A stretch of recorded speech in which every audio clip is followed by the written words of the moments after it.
नमस्कार, मैं यशवंत यादव और सुबह का समय है। गया हूँ, सुबह में थोड़ा सा वॉक किया हूँ, उसके बाद यहाँ कर छत पे सुकून से बैठा हूँ। देख सकते हैं पूरी तरह से ग्रामीण इलाका है। सुबह सुबह कह सकते हैं मोरों की आवाज़ इकोसिस्टम के लिए बहुत ही बेहतरीन, बहुत ही शुभ माना जाता है।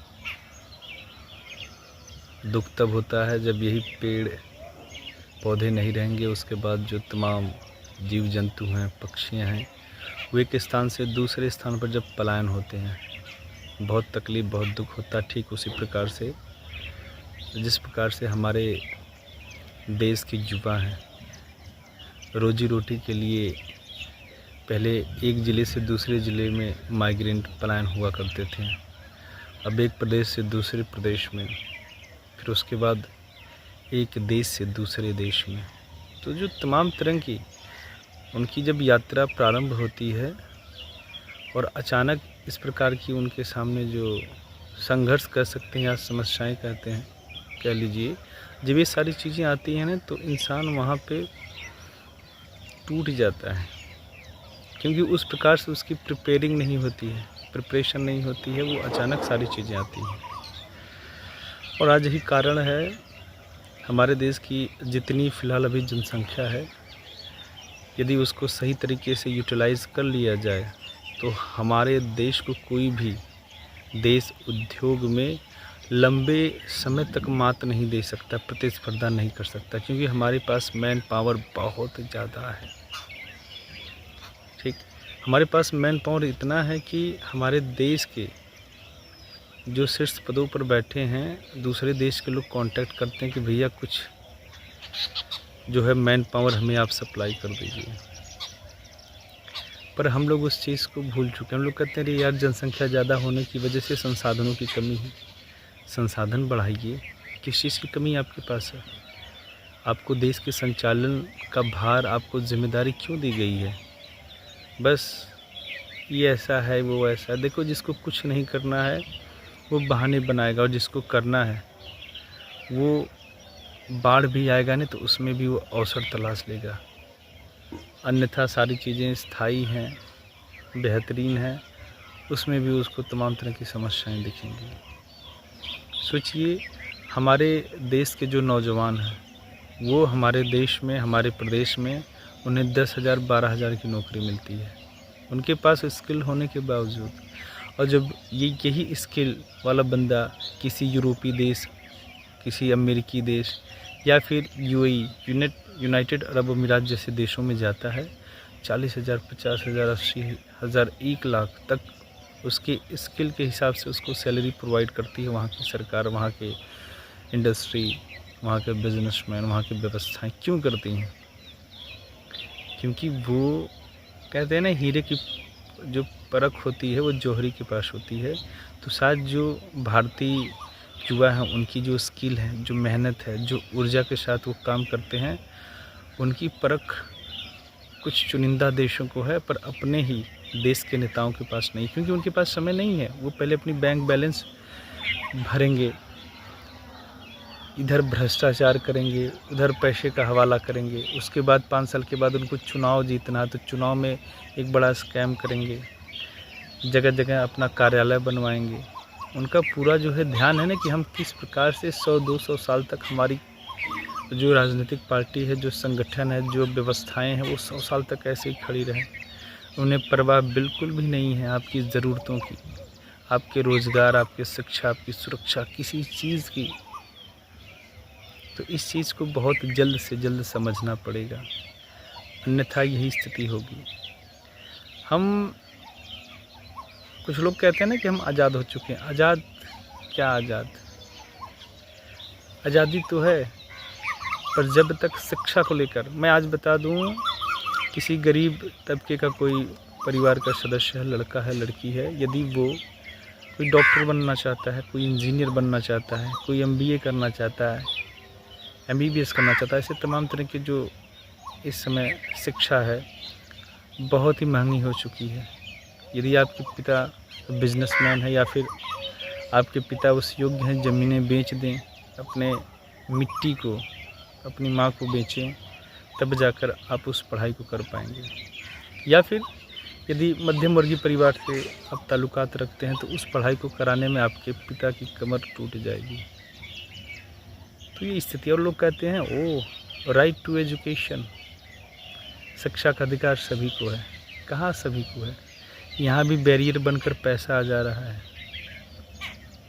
सोचिए, हमारी सरकारें यदि वो चाह दें तो 1 महीने के अंदर 10 विश्वविद्यालय बनवा सकती हैं, पर नहीं बनवाएंगी।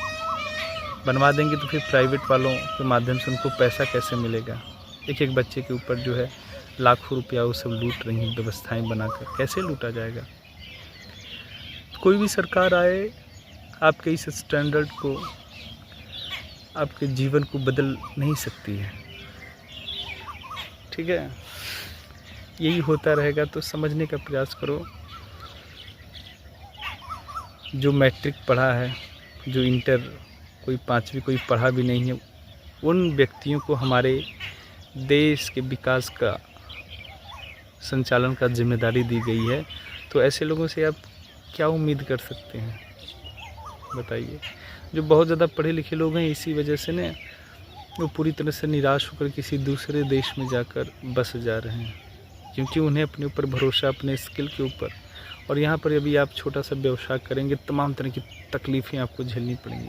आपको ऐसा लगेगा कि अभी मेरा उद्योग, अभी मेरा बिज़नेस स्टार्ट नहीं हुआ, और तमाम जगहों पर कागज़ बनवाओ, इनको पैसा दो, बाबू को पैसा दो, यहाँ सैंक्शन कराओ, ये कराओ। MSME जो लघु कुटीर उद्योग, यदि कोई भी व्यक्ति भारत जैसे देश में स्टार्ट करना चाहता है तो ऐसा माना जाता है, या प्रधानमंत्री मुद्रा लोन, ऐसे तमाम तरह की स्कीमें हैं जिन योजनाओं के माध्यम से यदि आप एक स्टार्टअप या अपने स्टार्टअप को एक्सपेंड करना चाहते हैं, उस छोटे से व्यवसाय को और बढ़ाना चाहते हैं, तो उसमें भी सरकार जो है आपको आर्थिक रूप से मदद करके आपको मजबूत बनाएगी। पर ये सरासर झूठ है, सरासर गलत है। चुनिंदा 2-4 व्यक्तियों को मिलता है, उसके बाद उसी को भुनाते हैं उस चुनाव प्रचार में। यदि ऐसा अवसर ग्रामीण क्षेत्र के लड़कों को या शहरी क्षेत्र के लड़कों को मिलता है तो लोग पलायन नहीं करते हैं। ऐसा नहीं किसी के पास स्किल नहीं है, किसी के पास जो है बिज़नेस का आइडिया नहीं है, बहुत लोगों के पास है। और आज भी ग्रामीण क्षेत्रों में एनिमल हस्बेंड्री से रिलेटेड तमाम तरह के बिज़नेस हैं, दुग्ध में बिज़नेस है, मतलब बहुत। पर उनके पास यदि कमी है तो स्टार्टअप में जो स्टार्टिंग का जो विनिवेश किया जाता है, जो निवेश किया जाता है पैसे का, वो कमी है। जब आप जाएंगे बैंकों के पास तो बैंक सीधे कहते भैया ऐसा कोई स्कीम है नहीं, अगर स्कीम है तो हमें सॉफ्टवेयर प्रोवाइड नहीं है और हम आपको नहीं देंगे। ये सारी चीज़ें हैं, तो कहाँ से कोई विकास करेगा? कई हज़ार करोड़ का ये लोग भ्रष्टाचार करके बैठे हैं।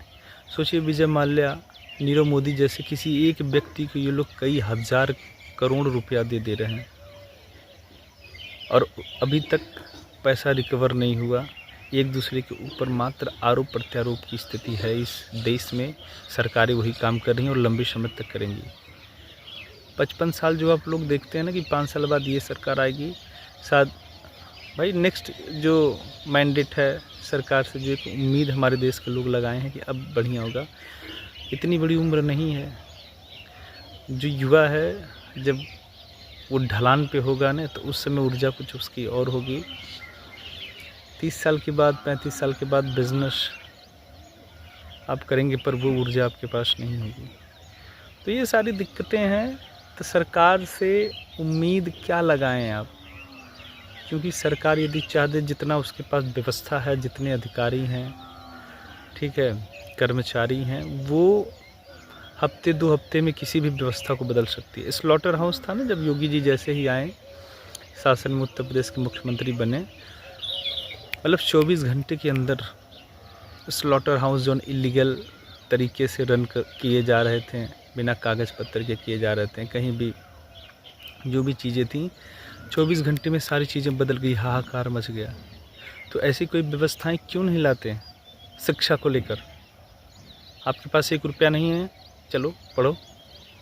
किसी भी उम्र से ताल्लुकात रखते हैं, कोई बिज़नेस की स्किल सीखना चाहते हैं, आइए यहाँ पे पढ़िए। पर ये व्यवस्थाएं सरकार नहीं देगी। रोज़गार, यहाँ पेपर लीक हो जा रहा है तो भाई उसके जगह पे कोई दूसरा विकल्प रखो ना। सोचो जो इन एजेंसियों को जिम्मेदारी दी जा रही है, लोग इतने भ्रष्ट और करप्ट हो चुके हैं कि वो ये नहीं सोचते हैं कि ना ही कितनी गलत चीज़ें हैं, किसी के भविष्य के साथ खिलवाड़ नहीं किया जा सकता। मतलब एक दिन नहीं बीत रहा है और ये लोग एक एक दो दो तीन तीन साल पीछे भेज दे रहे हैं युवा को। इसी निराश और गम में वो चला जाता है कहीं दूसरी जगह, दूसरे अवसर में तलाश में रोज़गार के। तो उम्मीद तो मत रखिए, उम्मीद खुद से करिए, किसी सरकार किसी संगठन से नहीं। जब तक आप उन्हें किसी प्रकार का लाभ पहुंचाएंगे तब तक वो आपसे जुड़े रहेंगे, आपका जय जयकार होगा, नहीं तो वही लाल कृष्ण आडवाणी वाला हाल होगा। तो समझिए चीज़ों को। कोई भी स्टार्टअप, कुछ भी बिजनेस स्टार्ट करना हो, छोटे स्तर से स्टार्ट करिए, लोगों से सहयोग लेकर करिए। पर सरकार, इतना बड़ा बड़ा योजना आया था ग्रामीण स्तर पर दुग्ध को लेकर, पर उसमें सबसे ज़्यादा फ़ायदा किसको मिला सब जानते हैं, सरकारें भी जानती हैं। सरकार आज इस चीज़ का यदि जांच करा दे तो उसे पता चल जाएगा कि पैसा निकालने के चक्कर में लोग बड़े बड़े बस शेड का निर्माण करके 5-10 करोड़ रुपया निकाल के अपना अलग व्यवसाय शुरू किए। ऐसे लोगों को ही मिलेगा। ठीक है, तो किसी से भी उम्मीद मत रखिए, मत पालिए। ये संसार है, ऐसे ही चलेगा। सबसे पहले लोग अपने प्रॉफिट, अपने लाभ के बारे में सोचेंगे, उसके बाद जो कुछ बचेगा आपको। तो आप खुद के ऊपर जो है विश्वास रखिए। यहाँ पे समय गंवाने से बेहतर है किसी दूसरे जगह की तलाश करिए। कभी कभार होता है ना, जब तक इंसान को प्लेटफॉर्म नहीं मिलता है तब तक समझ में नहीं आता है, और जिस दिन आपके लेवल का, आपके स्किल से रिलेटेड कोई प्लेटफॉर्म मिलेगा, आप साथ क्रांति ला दें। तो यहाँ पे समय गंवाने से बेहतर है कि जिसमें आप पारंगत हैं, जिसमें आप स्किल्ड हैं, वहाँ पे आप अपने हुनर को दिखाएं, लोगों को बताएं, बहुत बेहतरीन आप करेंगे। तो आज के लिए इतना ही। नमस्कार। यदि आपको हमारा संवाद बेहतर लगा हो तो अवश्य जो है प्रतिक्रिया दें। नमस्कार, धन्यवाद।